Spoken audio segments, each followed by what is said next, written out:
I'm coming clutch, no stick shift. Ozone is my witness, and I count like I. Hello, everybody. We are back. Coming to you from Koreatown on a beautiful California evening. It is the Ozone. I am your host, Omar Miller. I'm here with my brother, who we have been on the road, folks. It's the Icons, Terry Miller. How you feeling? Angry Black, ladies and gentlemen. Angry Black is here present. Angry Black, you're wearing Indians today. I like that. You know how I feel about the Indians. I feel good about Cleveland. Yeah. Cleveland. Too bad they're not going anywhere. And too bad we were on the road to watch another suspect decision. Oh, yeah. In the Canelo Triple G rematch. Boy, oh boy, oh boy. Let's get Canelo to Triple it. G story. I mean, imagine. Let's just hear just a little bit of the crowd noise.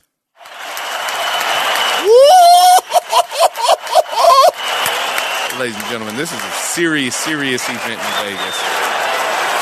Serious event in Vegas. And I'm here to tell you, everything happened so fast that night. Everybody got knocked out so quick in the undercards that it seemed as though Golden Boy had to figure out how to stall to get everybody in the arena. I was surprised that Spike O'Sullivan got knocked out by David Lemieux in the first round. It was unfortunate. Yeah, that was a prediction that was going to be a really, really competitive match, and it was not. Psych. Yeah, right. You must be joking. And but one of the things that we're very, very happy about is that Chocolatito, Roman Gonzalez came back, and I'm really, really happy for him. He got back in the ring. He chunked him. And somebody to sleep. And he did what he does. Make somebody take a nap. He did that because what people forget is that, you know, Chocolatito was the pound for pound man for probably a year and a half, maybe 2 years. He was at the top of people's pound for pound list. And it's just great to see a guy get back in. He had a really rough go with 2 fights against the Thai homie. Had a rough fight against Quadras, to be honest, even though he won the fight, but a lot of punishment. The little guys throw a lot of punches. And it's good to see him back in the ring and doing well. I really wish him success. I like him just because he was so nice to me. And then there's that. He was really, he's a nice guy. He asked about my family and everything. Come on, man. Like, wow. Oh, okay. That's where Roman wants to go. He would know what's up with the fam. Hey, how's your family? Straight away. Yeah. Wow. We didn't even get into it. Let me get into it. Oh, the spirit might have put it on him. He did. He wanted to check in. And next thing you know, it was go time for the fight. Now, let me set the scene. It was very bizarre because they didn't do either fighter's national anthem. Very bizarre. And they didn't do the United States national anthem. Any of them. I mean, like. Yeah. So what they're saying is that, I want to tell you this, what I heard is that they're saying they did the national anthem. For everybody? Yeah. Early? And they did it early at like 4:30 or something like that. That doesn't work for me. Well, it doesn't work for me either. I need to hear it. I need to hear the Star Spangled Banner. I need to hear the Star Spangled Banner. I need to hear everybody's national anthem at the beginning because, honestly, that should get the guys even more pumped up. You remember that you're representing. Right. And just to show respect for the states because even though both guys may be not from the United States, it still shows respect to the United States. 100%. Even if somebody decided to kneel or not stand for it, whatever, play it. Yeah, right. That's on them. To do that. That's on them. And I was very surprised. And so, you know, that started off the evening in a bizarre way, but setting the scene, man, you guys saw the replay or you saw it live. I mean, everybody was there from Iron Mike to Will Smith to Denzel Washington, to Mark Wahlberg to you name it. I mean, I even think Donald Trump might have been there in disguise. In a mask. It was, yeah, exactly. It was going down. It was a great night, but let's get to the fight. We all know what happened in the first fight. I think universally it's agreed that Triple G got robbed in the first fight. And in the second fight, Triple G and his trainer, Abel Sanchez, goaded Canelo to come forward and fight, quote, Mexican style. And he did that. He showed up and he stood in the middle of the ring and he traded blows. I personally cannot believe the intensity and the pace of this fight. This fight had less clinches than any fight I've ever seen, to be honest. Really? Have you seen a fight with more, maybe... I mean, these guys are finely conditioned because they didn't, if you rewatch the fight, they didn't clinch. There was no hugs. Back in the day, that's Mexican style because Julio Cesar Chavez back in the day never clinched. Right. And he knocked about 87 fools out before he got a draw. Yeah. But that's my point. For both guys to be able to go was very, very impressive, in my opinion. Yeah, Mexican style, man. That's the way it went down. It was let's meet mano y mano. Let's meet in the middle of the ring and do it. I mean, Yeah. a lot of times what I've been hearing, which I really don't agree with, is that Canelo was the aggressor. He had the ring general thing going. You know what? And I think I don't agree. Now, I think that people are giving him credit because he actually stood there toe to toe, and he did move forward. I'm not even taking that away from him. He did move forward sometimes, but to act like he just controlled the bout is not true. It's not accurate, and I think that is part of the false narrative that's getting tossed around. There's a few things that really bothered me. One, people are sitting around saying that Triple G is literally only through jabs. And two, there's something else that people act like throwing jabs and connecting with jabs, it doesn't equal controlling the fight. In a lot of ways, that's exactly how you can control a fight, especially when the guy is coming forward. And he did. And he did that. And he got caught with a couple body shots early that made him think. And I don't think the Triple G got credit for enough for his defense because he blocked a lot of shots. This would have been a good fight. I keep hearing about the WBC lobbying for the the judges to wear headphones because with the fight being on Mexican Independence Weekend with a Mexican fighter fighting, the crowd was going crazy whenever Canelo lifted a hand. A predominantly Hispanic crowd. Yeah. It was a lot of it was a Latin friendly crowd, a Latino friendly crowd that then they really wanted Canelo to win, and I think the crowd did a lot to will him to win that fight. And I think that he didn't win that fight. I mean, I'm going as per the judges. I don't think. Let's get this straight off the top. Yeah. I don't think he won the fight. You sound like you wavering. You on the waiver wire. No. I'm not fooling with the waiver wire. Even though I was looking for a running back this week in my fantasy football team, but we'll get to that later. Corey Clement. Everybody got him already. Didn't do nothing. So I digress. Let's go. But early in the fight, there's a couple factors that I want to add here. Triple G may have given up too much before the fight even started. For one, again, he came out first. Right. With a parade of guys to hold his belts. He's the champion. I don't know what era you guys grew up in, but the way that it's supposed to work is the champ comes out last. He might play games in the locker room and make you wait. I'm going to put you on pins and needles. I'm the champ. That's how it goes. I might come out an hour late. It's up to me. He running. Take a nap. It's like Prince. He might come out when I get there. I'm playing games in the back right now. I'm tuning up my guitar. And you know, Mike, when he wasn't champ, remember Mike Tyson back in the day? He punched a hole in the wall. He was so mad he had to wait. He was so mad. He had to wait. Yeah. You made me wait. Yeah. Club of leg style. Home out, boy. Got some more for you. Yeah. So then he did that. Canelo comes out with a champion's welcome. And all of these close rounds, now I do believe that the rounds were close, and part of the reason and what Canelo did effectively was fight in spurts. If you go watch videos of Canelo train, Canelo very, very rarely trains for 3 minutes straight. And he very rarely fights 3 minutes of a round. Well, as we were watching the fight, I told you to remember the good old Sugar Ray Leonard. Post-retina problem. Yeah. Where you fight the 10, 15 seconds in the beginning. It's just like having your story. You 15 seconds in the beginning, 10 to 15 seconds in the middle, and 10 to 15 seconds at the end. And the refs, the judges look at that as if you've been doing your thing and you've been fighting for 45 seconds total. Yeah. Which is not fair to a guy who's literally putting it all on the line. Now, Gennady did not work the body, which I felt like if he would have, it would have probably put Canelo on his back because he probably got brain damage after all those. He took a lot of punishment. And let's go to that. Let's go to that stat as well. Again, Gennady landed more punches. Again, a problem this time is that for people apparently is that he landed a lot of jabs and less power punches. I have a real serious problem with this false narrative. Everybody saying that he only landed jabs because he snapped his neck a lot with uppercuts. He snapped his neck with the jab. The straight right, I've seen Canelo be very vulnerable to straight rights right down the middle. Wow. And big left hooks. Wow, I would like to audit the stat. What is it? The CompuBox? The CompuBox stat, because I don't feel like Canelo landed more power punches than Gennady. Honestly, I'm a Gennady fan. Now, let's not get it twisted. Yeah. There's a bias there. Yeah, but I'm telling you what I saw from ringside, and then what I watched on the broadcast. And, right. And it did not look like, because a lot of those were being blocked, and you have to. He was rolling. He was blocking. Now, here's another thing that I wanted to cover. I personally, let me put my score out. I personally had the fight 7-5 for Gennady. I think that 7-5 was fair, and honestly, I had it 6-4-2, but since they've eliminated the even round, which I think is terrible, I have to give the even rounds. I split them down the middle. I gave one to the champ and one to the challenger, which led me to 7-5.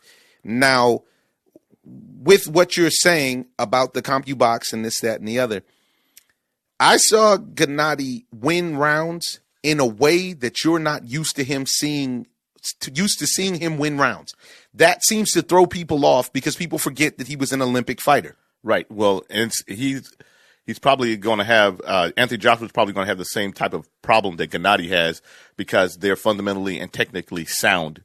And nowadays, people want to see dudes just come out balls to the walls and just start throwing. And this is what Canelo did. Yeah, and Canelo was reaching and leaping, and he was unorthodox. It was just not the way that you're supposed to fight. Yeah, and it was rage. Yeah, and one of the problems with Gennady was that he could not put him on his back.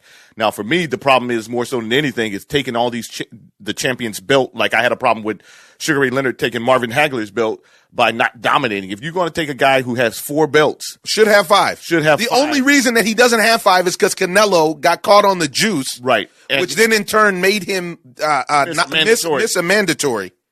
Yeah. So in that, you're going to take this guy's belt on a maybe. On a maybe. On a question mark. And I don't even feel like when you rewatch the fight, after watching the replay yesterday, folks, I was even more convinced, as you can tell by my Twitter, I was even more convinced that he won the fight than watching ringside. But the problem is as well is that everybody out there, you guys need to start watching the fight without the sound on to have the sway. Roy Jones and Max Kellerman. Max Kellerman's trying to sway you the way that, that they want you to buy into, because if you just turn the volume down, watch the fight, and you'll see the fight. And clearly there's an agenda in boxing, which is part of the problem with boxing. Yeah, the politics of it all. But in this scenario, I think there's a few things that happen, but let's get through the analysis of the fight. All right. I thought the early rounds were pretty even. And in those even rounds, I like the champ because he was doing more with the jab.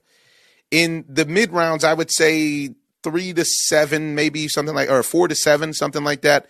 Canelo had some more punching power, but what I saw was, and I saw this all night, just like I saw in the first fight, Canelo doesn't do a lot of combination punching and landing. He's a one-punch fighter. Yeah, and honestly, after this fight, and he goes back and has to fight the other middleweights, I actually think he would do best to fight Gennady again because it's a favorable fight and it's the devil you know, if you will.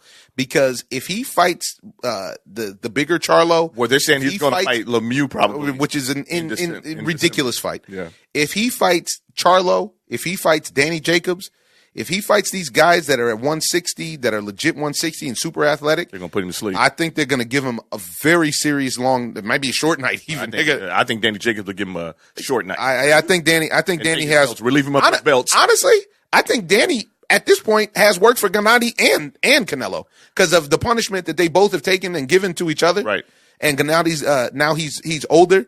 It'd still be a hard fight, it's still going to be hard, but Danny has that kind of ability. Now, from the latter part of the fight, I saw pure domination from Gennady Golovkin. I mean, from like 10 to 12, don't even bring it up. Right. There was a point when he actually championship rounds. did the championship rounds.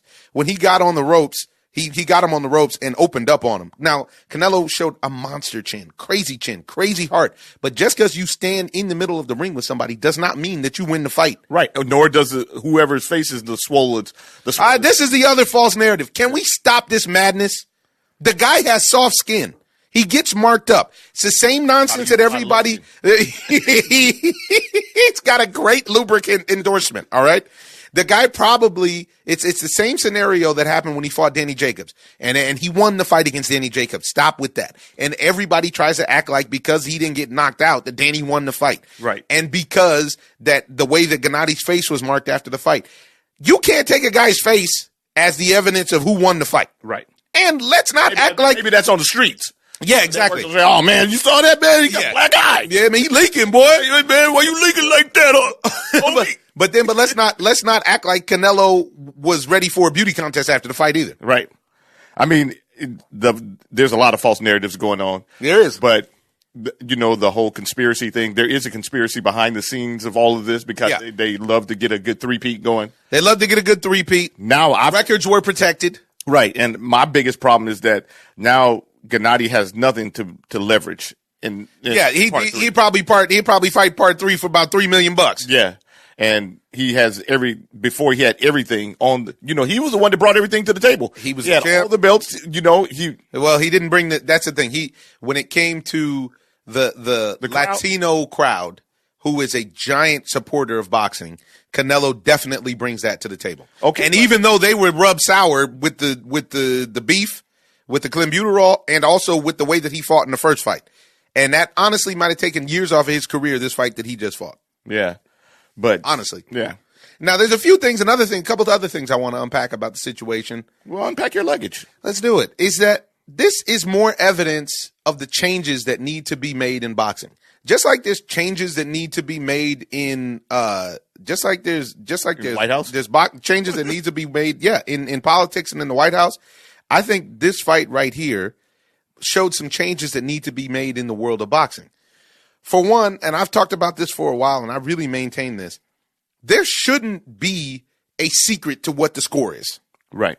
This is the only sport that is played where the competitors don't know the score. Can you imagine LeBron James and the Cavs playing the Warriors and then literally they're waiting for the last buzzer to find out who won? Right. This is the only sport. And I understand the element of suspense.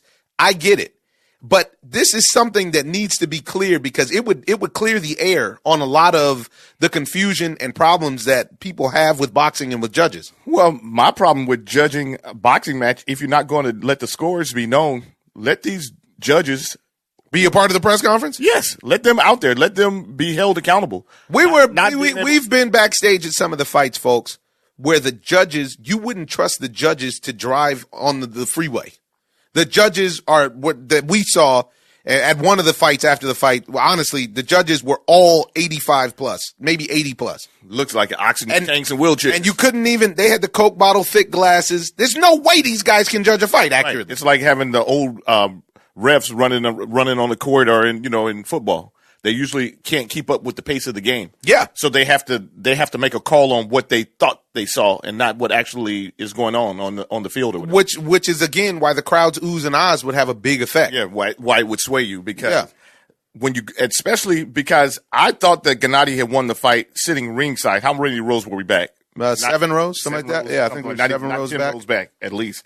But the thing of it is that once I rewatched the fight on television, I was more convinced, and I saw even more effective defense by Gennady than I had with my own eyes next to the ring. I could, and I just don't understand how people could see that fight being close like that. To me, I feel I'm different than you because I feel like Gennady had control over the fight all the way up into the 4th or 5th round. I felt like he won most of the early rounds, and I felt like Canelo probably maybe won or tied, snuck in 5 to 8, maybe. I mean, he snuck in 5 to 8, but he was a one-punch fighter. I mean, and that makes a big difference because it does. When you go back and look at the highlights and you can see Triple G landing combination, he'll go head, he'll go 1-1-2 or 2-1 body or something like that. Yeah, or uppercut. Or uppercut because you can jab uppercut. He'll lift him up, he'll lift his head up and then come with the hook. He'll go uppercut hook. And one of the trending things to me in boxing this year, it seems like everybody's going for that liver shot a lot more. They are. And Gennady saw early that he was Canelo was trying to get that liver shot on him, and he closed it up. And then Canelo hit him with a couple of uppercuts a couple of times, and he shut that down. And so then he caught a lot of those uppercuts. Then he got into the phone booth with him, and then they started working on the inside, and Canelo wasn't landing. And Gennady was actually landing his uppercut. And then let's say something else, too, that I'll give credit to Canelo. I'm not a fan of it. But Canelo pulled out all the stops, folks. He held and hit. He hit him on his hip. He hit him below the belt. He pulled every trick in the book that he could hit that he could do. He'd let you know from B-Hop camp. and he let you know he really wanted to win the fight. And in that, I respect that because it is a fight. It's a fight. But at the same time, even that time, Gennady could have took a really cheap shot when Canelo slipped. I think it was the 11th round, maybe 11th or 12th round. Made it look like a knockdown. And made it look like a knockdown. And he didn't. He held the punch. And the fight in my opinion, the way that this fight ended was really representative of both of these fights. The fight ended at the bell with Gennady lifting Canelo's head with an uppercut and snapping his neck back. Now, go and tell them about what you told me with the cards. This is what I was just gonna go. So I'm in your head. So let's talk about this. 24 rounds, of which pretty much everybody agrees with the idea that that Gennady Golovkin dominated the first fight. 24 rounds. And in the second, 12 rounds of that first fight. And in the second fight, 90% of the writers and people ringside scored the fight for Golovkin. The judges have 1 out of 6 have had Gennady Golovkin win 1 card out of 6 cards for both fights. This is insane. And boxing wonders why UFC is always nipping at their heels and eating their lunch. This is a serious problem. And they're going to have to figure out something if they want to run their hustle, which obviously we know they do. They got to get smarter with it. And I think that this time, what they did, this time, what they did, which was very interesting, was they ran their hustle tightly. Last time it was so obvious with Adelaide Bird, 118 to 110. She turned her card in before the fight. Yeah, her card was already in. And with that, everybody was so up in arms that it was very interesting that this time they made it tighter.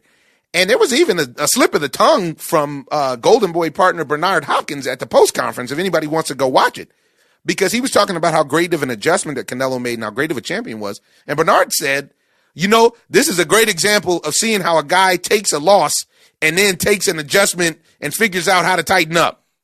He sure did. What loss did he take? Right. Officially, it was a draw, right? Everybody knows. Just stop. This is my problem. Even if you guys are running a kung fu hustle on everybody, Canelo knows. Just make it clear. And you know what? Canelo, I don't think he knows, but he's going to find out as he fights other A fighters in the 160 weight class. And honestly, there's some guys that if he wants to do a catch weight at 57 or whatever, who got work for him. He don't want to fight Jared Hurd, man. No. Jared Hurd's a big kid. Well, there's a lot of guys out there that I don't think that he'll be competitive with because he has a problem with athletic guys. He has I agree. And that's why. Which is why Erislandy Lara gave him a fits. Right. And so, But he's a great fighter. And this is the other thing. No, it's not. I don't want it to come off like I'm anti-Canelo because I actually have a great deal of respect for Canelo. Yeah, he really showed up, showed heart, and I really feel like he's a good fighter. I don't feel like he's a great fighter. A lot of people want to put him up there with Chavez and all the greats and stuff like that. Yeah, I haven't seen that. That's too far. I haven't seen that. Yeah, he hasn't fought the caliber of fighters that, Chavez fought, so we can't even speak on stuff like that. You know what I'm saying? But he's a good fighter, and especially in this era where you can control pretty much pick the fights that you're going to take. And even in this environment where they're handpicking, and then with the status that he has carrying that organization, he doesn't have to worry about close decisions. No, the inside. He's gonna get any close decision. Yeah, and the inside. And I would love to see him fight outside of Las Vegas. Yes, but I don't know if it matters because the sway that the camp has, I don't know. Now, Oscar De La Hoya wrote a very pointed letter at everyone saying that there was any sort of bias, saying he had nothing to do with it. A lot of people heard me because I was sitting right behind Oscar and heard me trolling him around the 10th round. And I said, hey, man, you can't feel good about the direction of this fight. And he said, what do you mean? It's 6'4" Canelo. Yeah. Now, if it's 6'4" Canelo after 10 on Oscar's card and Gennady clearly won 11 and 12, I don't even know how we don't get to a draw. At best, you give Canelo a draw. At the very best for him. I can't give him a draw. I can't. He didn't take the champ's belt. Well, he took the champ's belt, but he didn't take him the way that you're supposed to take him. I agree. In the ring. I agree. Mano y mano. Very disappointing. Going to read some tweets because a lot of people have something to say, which is Triple G dominated, controlled the fight from start to finish. It wasn't close at all. Triple G clearly outboxed Canelo, landed the cleaner and more effective shots, 8-4 Triple G. Then I have 8-4. And then I have somebody who said, N-word, you ain't never boxed in your life. Who made you the go-to guy? LMAO. And who are you? Oh, 8 Mile ass N-word. Sit your fat ass down. I guess he let you have it. I'm guessing that he doesn't necessarily care for my analysis of of the fight. Then we got somebody else climbing in with we got the fight replaying. Sorry. Then we got somebody else climbing in with Triple G boxing, got his ass beat up. Simple as that. While he was busy throwing sissy jabs, Canelo pounded Triple G's face and body with power punches. Triple G's face says it all. And here we go. I mean, this is a very, very interesting thing. Got a Marine, Jesse Diaz, here saying there's a tale of the tape and a tale of the pics. I don't necessarily agree with that at all. There is definitely a bias, though. I will say this: there's a lot of home cooking going on, because as they should, a lot of the Latinos feel like Canelo won, and I mean, I understand it. I can get it. Somebody else said round 7 to 9 are the most debatable, not just 12. Take off your Triple G goggles first. Get the F over it. Canelo won. Your ass better just hope everything works out with the Ricky Jarrett situation, or your ass is toast. It's a nice tie in the ballers there, David Jeriquai. I like that. I like how you moved. That was funny. Somebody said that's not how judges score boxing. Being the champ doesn't matter, which is ridiculous because it does matter. Or why would you be the champ? Yeah, exactly. Exactly. Somebody else said, can I give Omar Miller all the credit for the Rams being good? I said, yes, I'll take that. Someone said it's a joke. Triple G beat him twice, but has one of 6 cards to show for it. The 2 115, 113 cards gave Canelo the 9th and the 12th. Silly. I got somebody else from, matter of fact, my man Antoine that was on Ballers, another actor, who said, thank you, I was trying to figure out, and I was telling all my people, what the F is going on here? What are these guys watching? Clearly he won the fight. That man beat dude twice and got a draw and an L. Also, people could pay more to watch another fight. There's a point, just like in society, there seems to be a point when this stuff just goes too far, and it rubs people the wrong way. And I think we may be nearing that point. Yeah, you know what? My problem is more so than anything is like all the fans out there that are, if I like Gennady, but if I see Gennady lose a fight, I have to say lost the fight. I'll say that he lost the fight. Yeah. But I don't want that nasty dub. I want my dub to be clear cut. Yeah, that wasn't clear Texas beef, boy. That wasn't. That was not approved by Texas Rex Tillerson. That was a damn it New York strip. What is this, lamb? This lamb chop? Give me some red meat and some beef, sissy. Yeah, and so that's that. We had some other interesting news that popped off, which was it looked like Manny Pacquiao and Floyd Mayweather ran into each other at a concert, which didn't look staged because Manny looked confused. He's like, "Oh yeah, I'll fight you. You're Floyd Mayweather." It looked like want to fight exact again.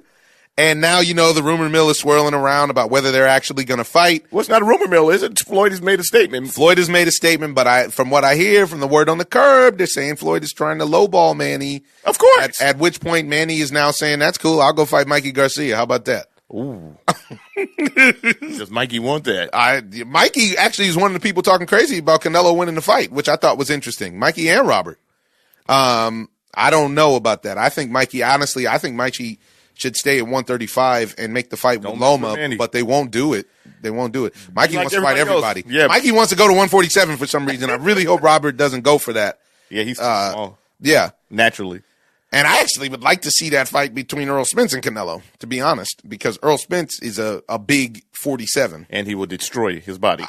He is the body snatcher. Met the body snatcher this weekend. Yeah, it was very nice to meet Earl Spence. He was there with the whole home team, the Charlo boys, which was cool. I mean, I just love to see these young guys taking advantage of their time and, enjoying it. What's not to enjoy? Go get it. So we have that. That's very interesting, and it's gonna be interesting to see what develops there. And then we had the big boys chopped in this weekend. A big boy, and your man Anthony Joshua. Most people consider him to be the best heavyweight fighting right now, and he showed himself to be very vulnerable against Alexander Povetkin.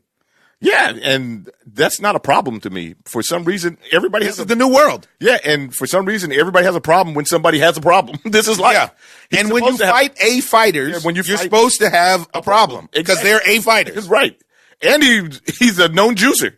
Yes. So, but Povetkin gave him a problem. And what I haven't, I'll have to be honest, I haven't seen the fight yet, but I saw the highlights and I saw Anthony Joshua leaking in the second round. Yeah, it looked like Povetkin might have broke his nose in the second round. Was it a jab or was it a straight? It was maybe an uppercut or maybe it was a straight. But the thing of it is that for me, he gets more experience every time he fights someone.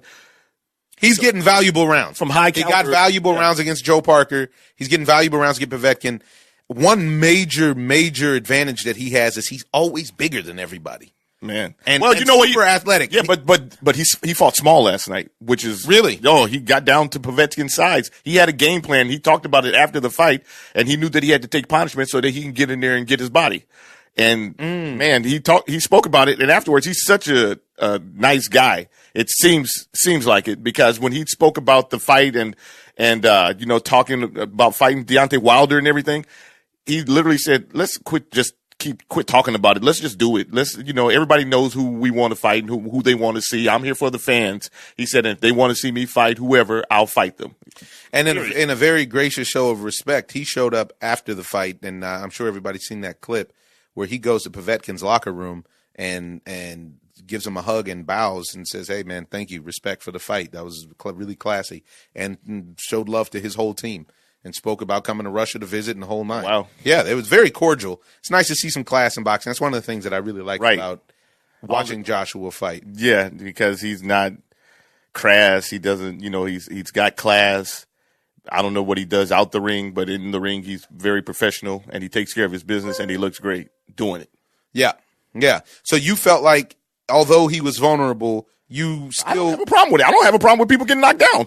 Yeah, neither do I. I have a problem with you losing and not wanting to come back and fight again. That would be a problem.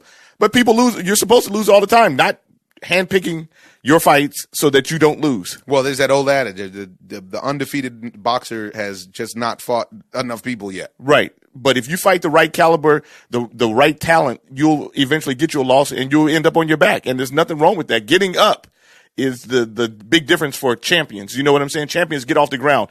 Like when Klitschko put him on his back and he got up off the mat and he told Klitschko. Just like Klitschko told him. Yeah. Klitschko got up and got I'm a champ. Hey, man, I've been champ for a long time. Yeah. And I get off the floor. Yeah, that's part of the deal. It's not you shouldn't be embarrassed. I mean, I don't know. Yeah, it's a new era. It's a new era of boxing, and they've ushered in. I'm not crazy for it myself. They've ushered in these unwritten rules. You can't take a loss. Yeah, you can't get knocked down. Yeah, you can't get knocked down and win a fight. Imagine. Yeah, that's unbelievable, right? You know what? It's like now, if you get knocked down and you don't knock the other guy out, people think you can't win the fight. And also for me, which we just got through talking about with Gennady, is that I need to see you take the champ's belt. You have to do something extraordinary. I need to see that your skills are extraordinary.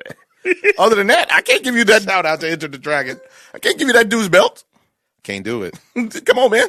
I can't do it. Especially on a guys fight. Guys are working hard for their belts. Yeah, the thing was tight like that. I mean, like I said, Gennady put it all on the line. He put his belts on the line. Canelo got caught juicing twice. He came out first. I mean, sacrificed his national anthem. Yeah, come on, man. For some reason, even though they had plenty of time. Very interesting situation. Very happy to see the state of boxing as far as the fights that are being made, though. Right. Because fights are being made that you wanted to see. I wanted to see this Triple G Canelo rematch. I want to see this Wilder Fury fight that's coming up. I think it's going to be a weird fight. I think it's going to be weird. I think it's going to take a while. But I think that now they don't have a location for that yet, though, right? No, but I keep hearing it could be Los Angeles because Tyson Fury came out and after the Triple G Canelo fight and said, "I don't want to fight in Las Vegas. Right. I'm down to fight in the States. I don't want to fight in Las Vegas because I can't get a fair shake. And if we do have to fight in Las Vegas, we need to have one European judge, one American judge, and one South American judge." He said something that made a lot of sense. Yeah. So I don't know where that is. I'm hoping it ends up in L.A. It'll be great to have the big fellas clashing in L.A. Right. I just wish there were more quality heavyweights out there. I love the heavyweight division. So you're telling me I should get in shape? You have other things to do. Oh, dang it. All right, I'll pass on the brain damage. I mean, you got a lot of stuff. What do you got? I got a lot of stuff going on. Advantage Omar. Ninja Turtles. Ninja Turtles. Oh, how about them Ninja Turtles? Ballers. Folks? Anybody that's... anybody that is is or has been watching Nickelodeon the past week, if you have kids or if you're just a super fan, Rise of the Teenage Mutant Ninja Turtles seems to be well received so far. I'm very happy about it. If not, check it out. I voice Raphael. It's a lot of fun. I don't even think it's a kid thing. I love animation, period. Yeah? Yeah, man, I love it. I love all kind of animation. It's a good time. Yeah. Good times had by all. So we got that. Moving on. How about that? The Patriots just took back-to-back losses for the first time in about 100 years. They feel like they can bring in anybody plug and play, and it doesn't work really. Very interesting. But we got Next Victim on the line. Next Victim wants to talk about college. We missed his picks this past week because we were on the road. Let's see what he has to say. Yo. Next Victim, live on the OZone, keeping it chill. How you feeling this weekend? You sound like the Quiet Storm. That's a hard next victim. Oh, yeah. It's all good. Just chilling. Nothing wrong with that. Nothing wrong with that, and nothing wrong with your college predictions normally. Now, we missed you this past weekend because we were out and about making some content for tennis. But wanted to see if you had a chance to watch the fight or the fight replay and just get a quick take on it before we jump into college football, because that's what we're just wrapping up now. Okay. What do you want to know? Well, first of all, who do you think won the fight? I had Triple G 7-5, 115, 113. Interesting. And what made you feel that way? Basically, I'm thinking that watching the fight 2 times now, I just didn't see where Triple G was in any type of trouble. I feel like he still had control of the fight. There were some, 5 rounds apparently that I would go 10-9 for Canelo. Canelo was doing an excellent job with pounding Triple G's body. He was committed. He was committed. He was committed with going forward. He was committed with making the crowd and the judges with the optical illusion that he was going to win the fight by throwing the right punches, by going forward, by throwing the haymakers to the body or, over Triple G's head. But I don't think that he had any control of the fight at any time. Okay. Well, there it is. I mean, you're preaching to the choir right now, because I felt the same way. Mm-hmm. And what did Icons think about it? He's always off the edge and going the opposite. But no, not he's not a contrarian. Well, he's a contrarian to the judges this time, but it's all good. You'll check it out when you hear the cast. Lay it on us. What you got? How did you feel about the college action this week? I saw USC was in a dogfight. They barely escaped by the hairs on their chinny chin tin. And what else did you like this weekend? And what have you got coming up for this week? All right, so we'll do a quick one for this week. This weekend was Bama was over number 22, Texas A&M. We had number 2 Georgia over Mizzou. We had number 5 Oklahoma Young Sooners over Army in overtime. That was, let me say this real quick. With college football and even with the NFL, now the teams are gelling, so the games are going to get a lot more. A lot tighter, a lot more competitive games. Less blowouts, absolutely. Okay. So we had at number 6, my boys, LSU over La Tech. We had number 7, Stanford, go to Eugene, Oregon over number 20 and pull off the win. Oh, wow. Stanford got that dub. Stanford's looking serious, huh? Stanford is serious business. We've been saying it on the OZone for years. They play the right style of football. Yep. Put 7 in the box. Where there's no place better to go to school, in my opinion, if you have the option, whether you have the means or whether you get a scholarly, from going to school in the Bay Area, honest to God, and I'm talking about across the country, I'll take the Stanford Cardinals if that was a school that I could have gone to over anywhere. It's a fantastic campus. It's got a diverse spot, and they have monster athletics. Their baseball team is real. Their football team is real. Forget about the girls' basketball was through the roof forever. Right. Everything was right about it. Everything was the Ivy League of, the Pacific of the West Coast. It's the West Coast Ivy League, and the AKA parties were on point. Woo!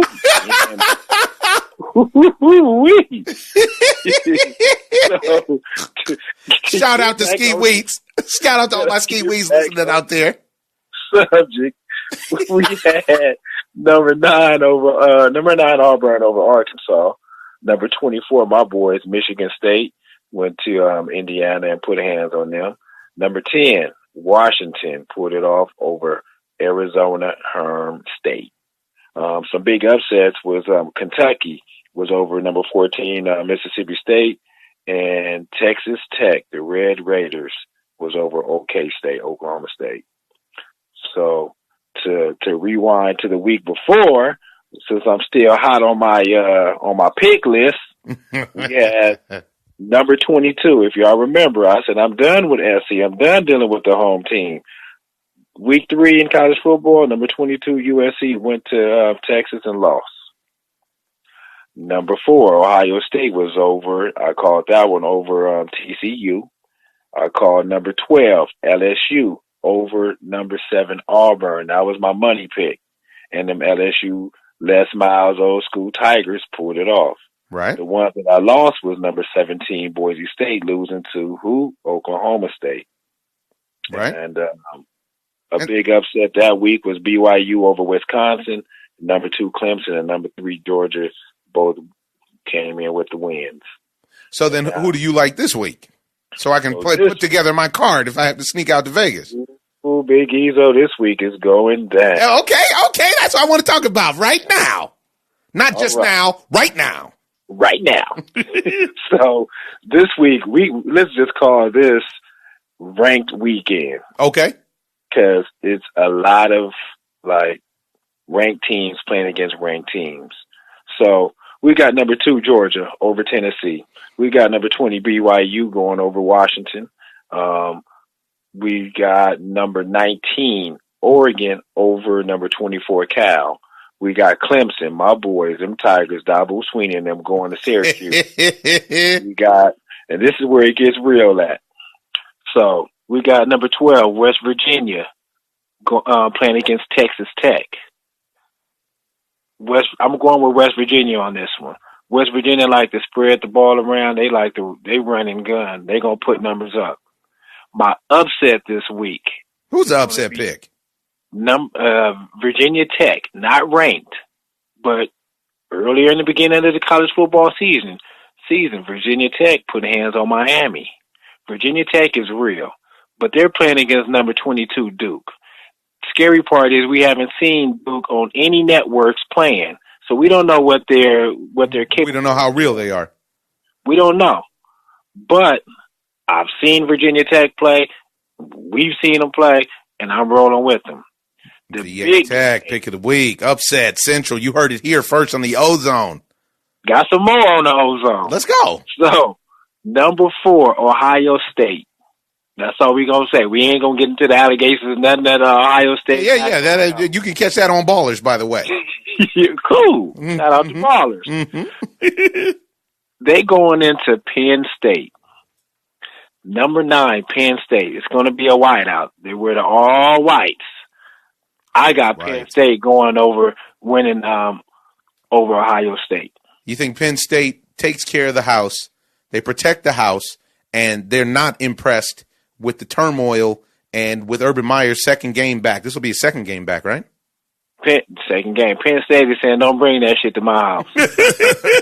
And, man, I know that running back they got, their ground game is real. That kid can catch it and run it. Real. Yeah. So I think the weather's going to play, some issues with it, but this is one game definitely. I'm getting my popcorn, getting some ice cream, and I'm chilling and watching this game. Then we got number 7, Stanford. EPA. We just talked about that. Palo Alto in the house.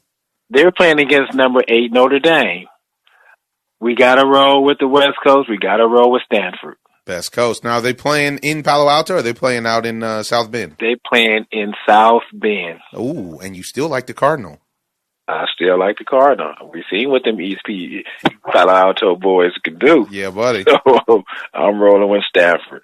And then we got Ole Miss playing my other boys, LSU, them Tigers, number 5. This game is going to be scary because LSU, they like to play in the fourth quarter. They don't like to play, the first three quarters. I got LSU in this game. Who you going upset city? Nah. It's just going to be close. So I like to play just a straight up win or loss. I don't like to do the odds or nothing. Yeah, you don't like the spread. I don't like the spread, but if you're gonna fool with this one, always bet against LSU not to meet to not cover the spread. Yep. Okay. So that's all I got for college football this week. This is a robust card right there. I appreciate that. And we're going to come back to you next week and see how you did and see if you owe me a couple $100. Yeah. I still owe you that.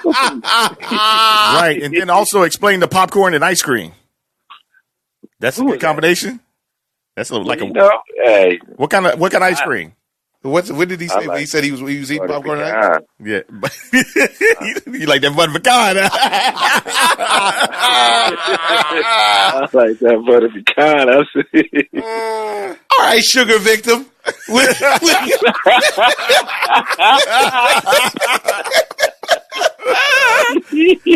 my goodness! God damn. Enjoy the rest of your weekend, man. We'll catch up with you coming up soon. And it's always a pleasure to have you and your picks on the Ozone. Likewise, y'all. Peace. Out. Oh, man. That's great. Next victim coming through with some clutch picks. So, folks, the other thing that was happening this past weekend was the Laver Cup. And it's a brand new tennis tournament. We were out in Chicago to cover it. And there was some great tennis that took place. It's a new deal where you have Roger Federer and Rod Laver, the Rocket, largely considered to be the best tennis player of the 20th century, Rod Laver, the Australian, have put together a tournament that takes tennis kind of like the Davis Cup and makes tennis a team sport. And this go around, it was really, really cool. Last year, one of the things that happened was we got to see Roger Federer and Rafael Nadal play doubles, which was a really big deal. And the world wanted to see that. And it's a situation where they sell it like, look, rivals come closer. Rivals become closer this year. And this go around, they had Team World versus Team Europe. And let me tell you who's on Team World. I'll start with Team Europe. Team Europe is insane. The coach is Bjorn Borg, which is awesome, by the way. Thomas Enskis is the vice captain. And then the team consisted of Jeremy Chardy as an alternate in case anybody got hurt. Kyle Edmund, David Goffin, Novak Djokovic, Grigor Dimitrov, Sasha Zverev, and Roger Federer, the GOAT. You think it's going to be a walk because they're playing Team World, who has the South African Kevin Anderson, the American Big John Isner, Diego Schwartzman, Jack Sock, Nick Kyrgios, Francis Tiafoe, and Nicholas Jarry, who is the alternate, who was captained by John McEnroe and vice-captained by his brother Patrick McEnroe. Well, it started off as you would expect, and Team Europe jumped out to a big lead when all of a sudden Team World decided, you know what, I'm not here to mess around. And it's great because it's it's an exhibition, so it's a non-traditional tournament. So they encourage everyone to be emotional. And I think this is another situation where tennis may want to look at the way that it is that the game works. Because the players were emotional. They were fist pumping and running and doing the worm on the ground and going and they were acting like they actually enjoyed it. They were acting like they enjoyed the game, which is great. And they did that. They acted like they enjoyed the game, and they allowed the crowd to act like they enjoyed the game. And it was nice because it was big time tennis in Chicago. And honestly, the crowd wasn't anywhere near as stiff or cultured, if you will, to the ways and etiquette of tennis as the rest of the Grand Slams and all the other tournaments. So there was a lot of talking going on during the match play, which was great. I loved that. And I don't understand why you could play something without, you can't hear noise. Yeah, I don't get that either. Quiet, please. I mean you. And what was hilarious was the ump and the announcer didn't even know the etiquette because he was like, be quiet, please. It was great. Anyways, so today, I don't know if you got to watch it today, I did. if you got to watch the end of it. It came down to it. And Team World had bounced back, and they were literally on the border, on the verge of a win. John Isner versus Roger Federer. John Isner took the first set from Roger Federer, and in the second set had 3 match points. Roger Federer came back and clutched up and fought off 3 match points, then took it to a tiebreak, then beat him, which put them ahead for Team Europe, and Sasha Zverev ended it out. and he came out and he beat up on Kevin Anderson, and also another one that went the distance. Just a great tournament. If you guys haven't heard of it, or if you want to go back and watch this one, you can catch the footage on Tennis Channel. Great thing. Laver Cup, brand new. It's only a 3-day tournament. Some of the best players in the world. It's great. Shout out to Gael Monfils, because Monfils actually picked up the title in Tokyo today. Oh, did he? Yeah, I was happy about that. I hope he gets his body together and his mind together, and then lives up to his potential. So that was nice. And now let's talk about the world of professional football. As we just stated a second ago, surprisingly to many people, the Patriots are in trouble. They just got dominated by the Detroit Lions, and they lost. Got exposed more so than with Tom Brady not being able to hit a couple of open receivers. They were very susceptible to the run today. Yeah, and it seemed like Rob Patricia knew that. It seemed like today Rob Patricia finally earned his paycheck. Right. He actually ran the ball down their throat with that kid, that rookie. What's it? Yeah. Kerryon Jones, I do believe. Kerryon Johnson. Kerryon Johnson. Yeah. And runs all over the pass. And LeGarrette Blount. How many yards did he end up with? He ended up with more than 100. First time since, I think, 2013. Since 2013. This kid ran amok. He ended up with 101 yards. 101 on the nose. Crazy. Yeah, it is crazy. And I think that what we're watching, depending on whether or not, because the other big news that we didn't get to cover was Josh Gordon to the Patriots. And if Josh Gordon can ever rekindle that flame of when he was good in 2014 or 13, and if there's anywhere that he can do it, it will be New England. And if he can rekindle that, that'll be very serious. But they got to do something about the defense, just straight up. Yeah, I know Trucker Dave isn't feeling it. Yeah, and Patrick Chung is hurt, I do believe. They have a couple of people hurt, but I just think that they have a bad scheme right now, and they lost personnel as far as coaches and players. And I just feel like sometimes they get caught up in their own ego, where you feel like you can just grab anybody off the street and 100% and win. And this is why success is so dangerous. Yeah, is because you start to feel yourself. It's just human nature. It is what it is. We had the Saints and Drew Brees go over the Falcons. Ooh, that was a battle. That was in Atlanta. Yeah, that was a shootout. Yeah. Julio Jones still didn't get a touchdown. And, Atlanta definitely missed Devonta Freeman in this game because they could have potentially ran some sort of ball control if they wanted to during this back and forth. You know what, though? Tevin Coleman actually does better against them than Devonta Freeman. I believe it, but Devonta Freeman's the kind of back that if you want to, you can milk the clock as opposed to the run and gun, and obviously Drew Brees is putting up points. Your boy Matty put some points up today. Finally. He hit that rookie for, 3 touches? Finally. Don't hate. I mean, he's on my team. I need help. Don't hate. Baltimore, all love. Keeping it pause. Baltimore showed up and beat the snot out of Denver in Baltimore. Why were they even playing? I don't know. Same thing for Carolina and Cincinnati. Some of these games are like, do they just play just so that these cities can have a team to root for? I think so, but Cam Newton had a game. Cam Newton is a stud. Yeah, he is a stud. Ran for 2, threw for 2. What else you want from him? And don't have any receivers. and then people are constantly trying to go helmet to helmet with him. And they do go helmet to helmet. You got to go along with it. Yeah, unbelievable. The Giants pulled out a win against your man Deshaun. What happened? Man, the Giants actually have decent defense, and they're not getting any credit for it. And they got that young kid over there, Saquon Barkley, who's trying to run amok on the league. But you know what? The Giants aren't going anywhere either. No, the Giants aren't going anywhere. Neither is Houston. And unfortunately, surprisingly, seems like Blake Bortles came back to earth today, huh? Yeah, and it's unfortunate because I had him in my lineup. And it's unfortunate because I had Keenan Cole, and they didn't put up any touches. Yeah, 6-9. You're not supposed to be in a defensive struggle with. Come on, man. These are baseball games now. These are baseball. These are Red Sox scores nowadays. Tennessee. Lord, I could have been so good. So, that didn't work out right for Jacksonville. Especially Tennessee is not like losing Delaney Walker, and you're definitely not supposed to be at home in a defensive struggle against Tennessee. Come on, man. But I know that the Jacksonville defense had to be like, we give up 9 points and lost?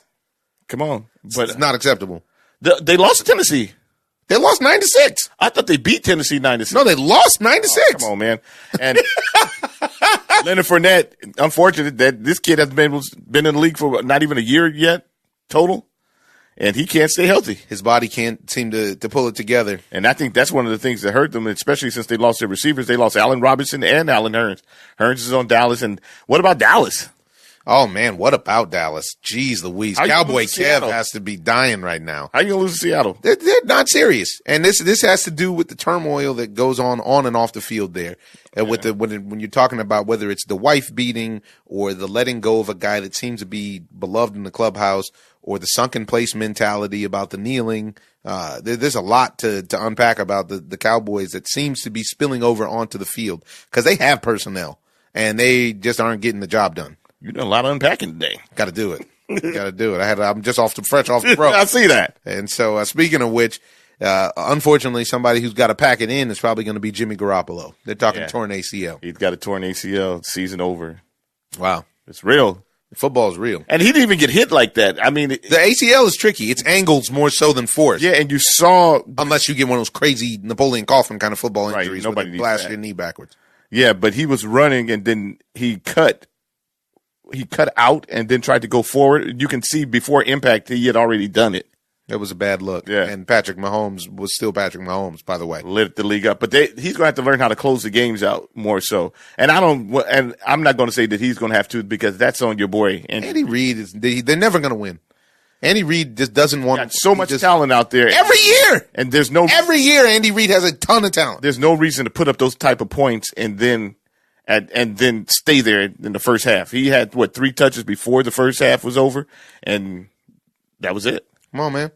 And They don't have good defense. Yes, no, they don't, and neither do the Raiders. By the way, yeah. So why are you surprised? The Raiders are 0-3, and John Gruden had the nerve to say that they have a hard time getting pressure on the quarterback. We need a pass rush. This is unbelievable, folks. You can't pass rush. If you saw this on the television show I was on, you tell me that it was too on the nose, that it would be ridiculous. You trade the best defensive player in football, and then you talk about how you need to pass rush. I mean, I wonder where you get one of those guys. They grow on trees. Go pick one. Unbelievable. Back there on the tree. Miami took it to the Raiders in Miami. Clove Live at the stadium was popping, I'm sure. A big surprise today was Buffalo beating Minnesota in Minnesota. Yeah, and they actually, this was something that I did not know at all, which really doesn't say a lot, but Minnesota actually has a hard time against Buffalo, and it's a known fact. I think they said that they've lost the last 5 out of 8 or something crazy. Something wild like that. And speaking of Buffalo, the other thing is the homie Vontae Davis retired last week at halftime. I like it. And a lot of people, you're the contrarian. Why do you like it? Because he was in the middle of a war and just decided that he didn't have enough to give. He didn't want to hurt the squad. And then he didn't want to bring the team down, so he just decided to wrap his up in the middle of the game instead of going out there hurting somebody, getting hurt, or making the team lose. And now I'm actually with you on this. The only problem is the way that it goes left is how he left the stadium at halftime. He's not playing anymore. Why did he have to say that? What am I supposed to do? You want to buy a ticket? You want to sit in the stands? I'm finished. I'm gone. I'm to the house. I'm to the house. I'm in the love zone. I'm back with my girl. I'm at the house. Girl, life is good. The only problem that I have with that is nobody knew what was going on. Oh. Now, in this situation, football, like boxing, it's very difficult. Boxing, you can't play boxing. Football, you play, but if you play too much, you'll be walking around. If you're lucky, you'll be walking around. Yeah, if you're lucky, you never lied. If you're lucky, you'll be walking around at all. And then if not, you may be walking around with CTE. Right. And it's not worth it. I can see a guy, and he said it came down on him like a ton of bricks when he realized I shouldn't be out here anymore. And I respect him for making the decision. I know Vontae. He's a great guy, and he's got a great wife, a great family. I just, I wish it wouldn't. I wish this wasn't the thing that would define his career, because it will be. And I wish it didn't go down the way that it did. I wish he would have just stayed, and he could have just told the team and hung out on the sideline. But, it is what it is. And when the spirit moves you, you got to make moves. And I don't know if he calculated all of that properly. I don't agree with him standing on the sideline, where you stand on the sideline, then everybody comes up and what's wrong? What you ain't playing? I don't want to hear all that. I'm gone. I don't want to hear that. But then he could have also been in the locker room if that was the case. Where did he go? Now everybody. Crib. Yeah, but he went to the crib. No, but I'm saying everybody's asking that question. Yeah, but they would have been able to ask him. He could have made his statement after the game. He made a statement during the game. Damn. Ice cold. I'm with Vontae. Ice cold. Wow. People just want that for their own personal thing. I hear you. He's doing what's best for him and his family. And nobody really cares. And nobody cares. Nobody cares. You go out there to the game and then end up getting hurt, like I said, breaking your neck, or get somebody else hurt, which would probably make you feel worse because you weren't paying attention. Been out here. I knew I shouldn't even been out here. Philly beat Indy a little bit tighter than it should have been, in my opinion. Your boy Adrian Peterson got back on the horse and ran all over Green Bay. Green Bay's not good. They're not good, and also they're trying to get all the help that they can from the league. But the league, another terrible penalty called, not for Aaron Rodgers today, but for against Clay Matthews. There's just no way to sack a quarterback gently. And this is what they're asking for. I was watching the game earlier, and it wasn't even a sack. It was not the game that you're talking about. Oh. But there was another play that was, as a matter of fact, that was the Dallas Cowboy game. Dak Prescott the guy was coming in hard, and then Dak let the ball go, and his momentum pushed him into Dak, and they called roughing the passer. And Troy Aikman and all of the guys they got on nobody likes it. They said that even the commission doesn't like it. They're trying to figure out how to fix it because it's a problem. It hurts the quality of the game. And you can't have that kind of product out there. It's the FFL right now, the Flag Football League, because you can't sit there and just not have these guys touch each other if I'm going to watch professional football. I mean, it's a collision sport. You know that when you turn it on, you know that if you go to the game, now you can't be surprised when somebody gets hit. And now we're going to be so sensitive that we can't touch the quarterbacks. Look at him. It's that in his writer. Don't look at me. This is what I was saying, and this is where I felt like President Cheeto is really effective by making people not like the NFL to a certain degree, so that if he stays out of prison, he'll be able to jump into the XFL at his leisure, because people want to see this violence, just like what's part of the reason that people want to see it in the UFC. People like the MMA and UFC because it's violent, and also because you never have a question on who won the game. Man, forget about the UFC and everything. People like to see accidents. You know what I'm saying? Yeah, sure do. People like to see train wrecks. Yeah, you sit in traffic for 2 hours and just get up there and everybody's getting their people if somebody in an accident. And this is the same thing. You know, people want to turn it on and see the action, and the NFL's not giving it to you right now. They already went corporate with all the passing rules where you can't touch the receiver. This guy's running the 4 flat, and I don't know where he's going or anything. I can't touch him. I can't. So, I mean, they're going to have to fix the product. They're going to have to figure something out because this isn't working the right way, and it's going to water it down to the point where we know you want an offensive league. We get it. But it's defense and wins championships, and maybe this is what John Gruden was thinking when he got rid of Khalil Mack. Who knows? Wasn't thinking, that's for sure. Ram time rolled over the Chargers as expected. You know what? Could just be the Rams' year. This is going to be an interesting thing, and I think I'm going to take it out to the stadium. As the acting Rams GM, I think it's only right for me to go to the game on Thursday against the Vikings. Should be a good one. He got Marcus Peters? He got hurt, and so did your man. Speaking of getting hurt, this is what I wanted to move to Major League Baseball so we can wrap it up quick. It's almost playoff time, folks. Basically, the playoff picture is pretty clear, and it looks like because the West, the East, and the Central in the American League have been decided. It's your Boston Red Sox will end the season with the best record in baseball, winning the East for the second or third consecutive year. As I stated, J.D. Martinez would be the difference in the beginning of the year. Sure did. I agreed. Everybody running around talking about Stanton. And yeah, this is true. You can run that tape back, folks, if you want to go back to early April. And also, everybody runs around talking about Arizona trying to get in the playoffs. Sign J.D. Martinez, man. Why would you guys add J.D. Martinez? Just give the man, and you want to lowball him. You want to get the working man's J.D. Martinez, which is Steven Souza. Instead of getting the prime time J.D. Martinez, which is J.D. Martinez, which is Angus beef, which gets you the best record in baseball if you play it the right way. Yes. Because he's durable, he's in his peak right now, and he makes everybody better. And you've now slid in a right-handed Big Papi to that lineup, that's all they needed. That was all. That's what they missed last year offensively. Yeah. That's what they needed offensively. The pitching is what's going to hold them back because they're going to have a hard time getting by any of these serious contenders like Cleveland. Cleveland has pitching. That's what they got, and Cleveland's going to have to end up, unfortunately, playing the Astros in the first good night, round. It was a good night for you to come out. And what remains to be seen is who has played the Oakland A's? It's going to be the Yankees. They're going to have to play them. And the Yankees took a massive blow today because they're talking about Didi Gregorius is out for the playoffs. They're not going to beat anybody without Didi Gregorius, in my opinion. They can move Gleeper over to They could, but Didi, if you look at last season in the postseason, Didi put them on his back. Difference basically. maker. Because he's a good player. It's not just flash and dash. Well, and I think that's what's all around. Yeah, and I think that's going to hurt the Yankees as well. Is that Gary Sanchez? Although, yeah, they're coming. He hurt him last year against the Astros. Well, and they've written a book on him now, and now he's not even effective. He's not even close to 200. Yeah. So I don't know where they're going to get that production from and he also doesn't call a good game as a catcher. So this don't like the game call. I don't appreciate his game call, to be honest. So this is going to make it tough. In the National League, the only one that's been decided is the East. The Braves ran away with it this year, folks, and it's very, very impressive. Good. I love the young boys look impressive. Honestly, they could come out of the National League. They could. It's not inconceivable. Just depends on if those young arms stay fresh long enough to make it all the way through the long season plus October. Fulton Awitz looked good the other day. He's coming into his own. Yeah, they need Sean Newcomb to step up because those young guys aren't scared. That's the thing. They actually remind me a lot of the Houston Astros. And if they had, if they could have traded for Corey Kluber, they would be my favorite to win the whole thing. Well, they got Gosman. Gosman's stepping up to the mic. Gosman isn't a Corey Kluber, by the way. No, he's not. but he is stepping up. But I mean a vet. I feel like they need a vet presence.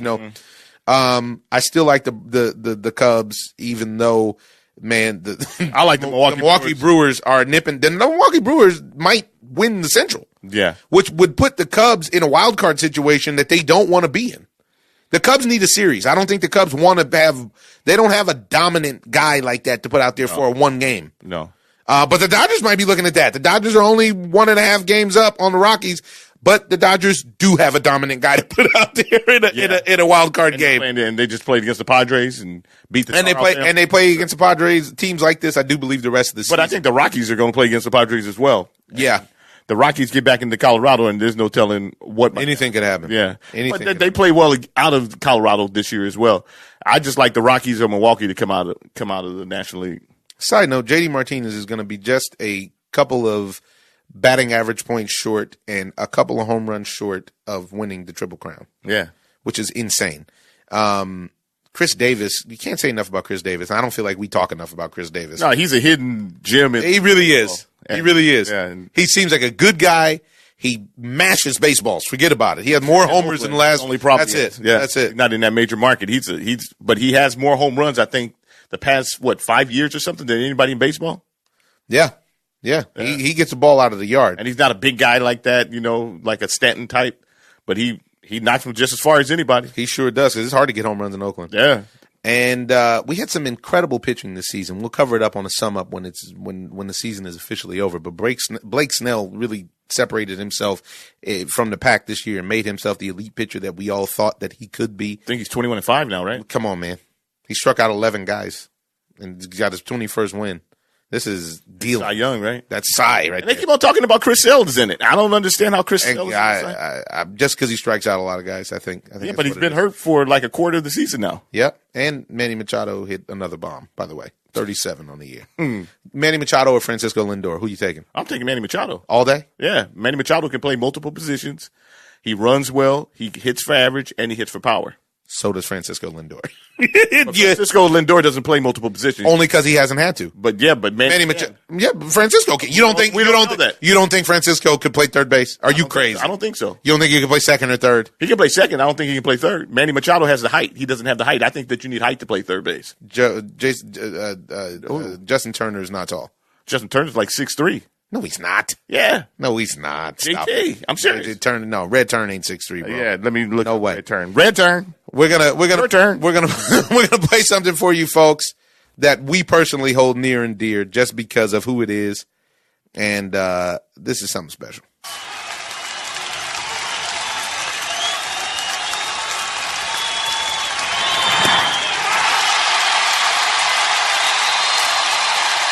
And this ball game is over.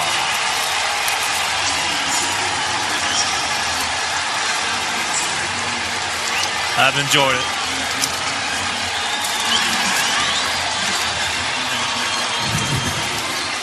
Very much. I have enjoyed it. I've loved it. And I will never forget it.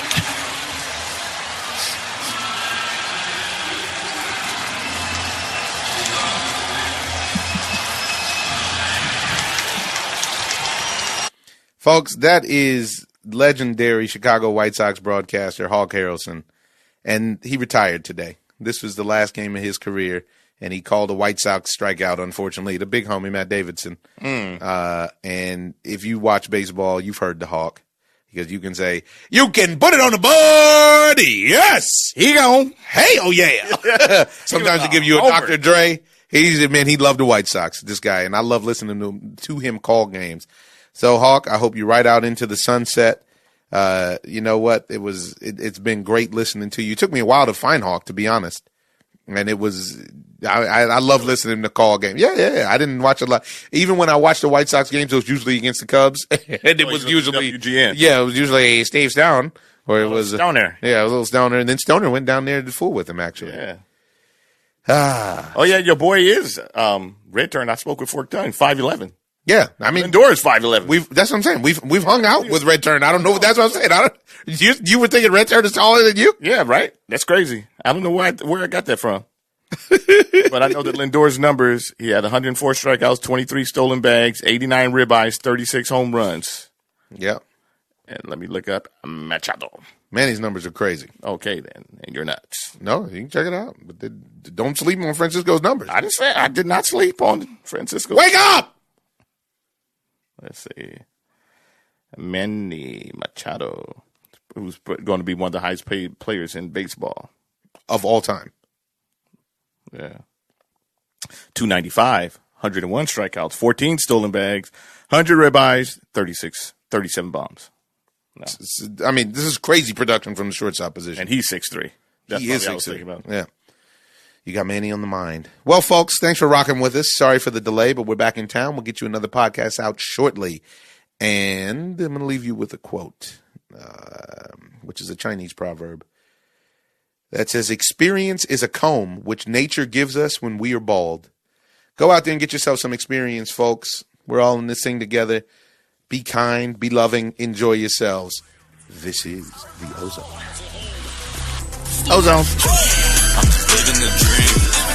I'm in love with the lights. This is not just a game. This here is my life.